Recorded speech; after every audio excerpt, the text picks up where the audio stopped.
Happy end of Turkey Day, I guess.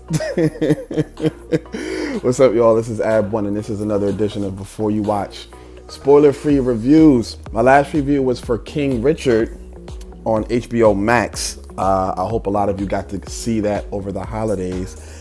But another film snuck up on everybody, I guess you can say, and pretty much came out of nowhere on Netflix, and it's called True Story.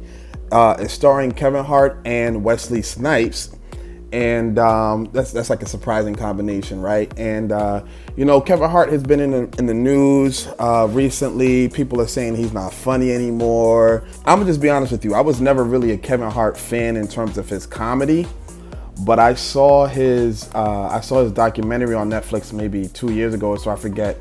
It was called like "Don't Fuck This Up" or something like that. I didn't really know Kevin Hart had that many accolades. I didn't know he was the only comedian with a Nike sponsorship and things like that. I just didn't know a lot of that because I just wasn't really following his career. Now, I'm not gonna lie to you, I knew he was on top of the comedy game because that's undeniable. So I know he's a megastar, but after that documentary, there was a newfound respect that I had for him in terms of his work ethic. The last film that I saw from Kevin Hart was Fatherhood, I think it is. I also reviewed that as well too, and I highly enjoyed that movie.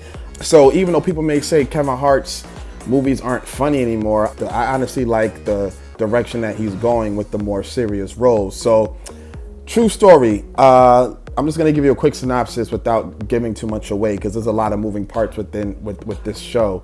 But it's a limited series. There's 7 episodes, and the first episode is an hour, and after that, every episode is 30 minutes. So the bingeability is high.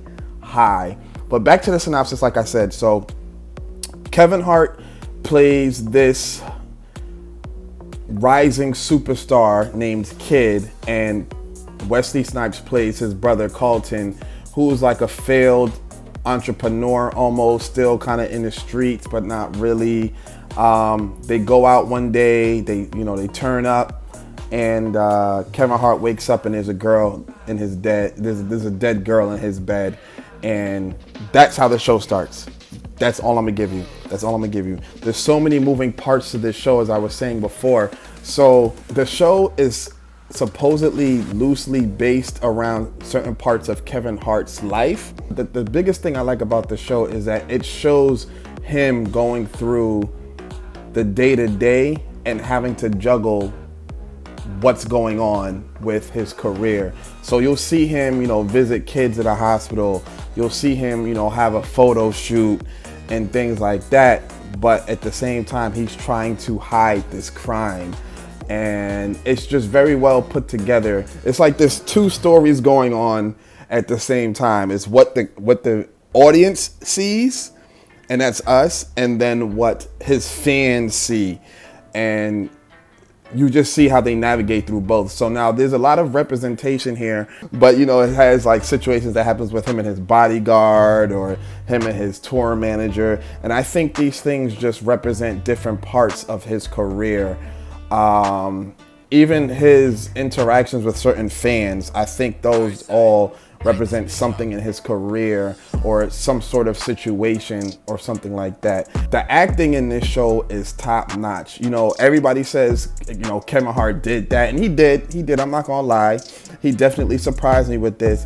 But Wesley Snipes and Theo Rossi, those two, without those two, the show would not be as engaging as it is. It's a very thrilling show. It's all types of stuff is going on.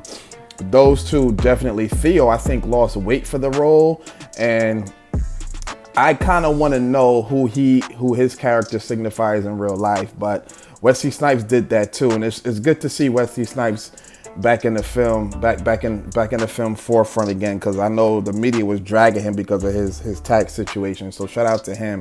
And Coming to America was not a good look for you, bruh. It was not. Anyway, the show is predictable, but not really. The ending I did not predict at all. but a couple things that led up to the ending I kind of did predict it, just because, you know, if you just observe people's characters, you'll see exactly where the storyline is going. And that's another thing too. Every character in the show is deep. They all try to do different things.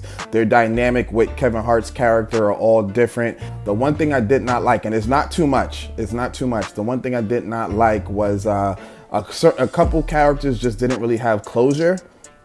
Like, they spoke on their situation here and there, and then you just never really hear from them again. And I was just sitting there like, I wanted to see exactly what would happen with this character, but it just never really addressed it. That's pretty much it, man. The show is amazing. I've been recommending it to everybody. I think the time to watch it is now, because I can pretty much tell you that in the next 2-3 weeks, there's gonna be all types of content dropping. I mean, The Matrix comes out in about 2 weeks, and everybody and their mom's gonna be talking about that for about a month. So definitely check this show out. I'm gonna give True Story a 9 out of 10. Yeah, I'm gonna give it a 9 out of 10. A lot of the shows that I've been reviewing, the past few reviews have been hitting. So I don't think I've seen anything that I really did not like. You know, everything is pretty much like, I'm gonna watch it again. So definitely watch True Story. I'm gonna give it a 9 out of 10. It's on Netflix. And it's easily bingeable, man. You know, it's a quick show, quick in and out. Kevin Hart definitely surprised me with this one.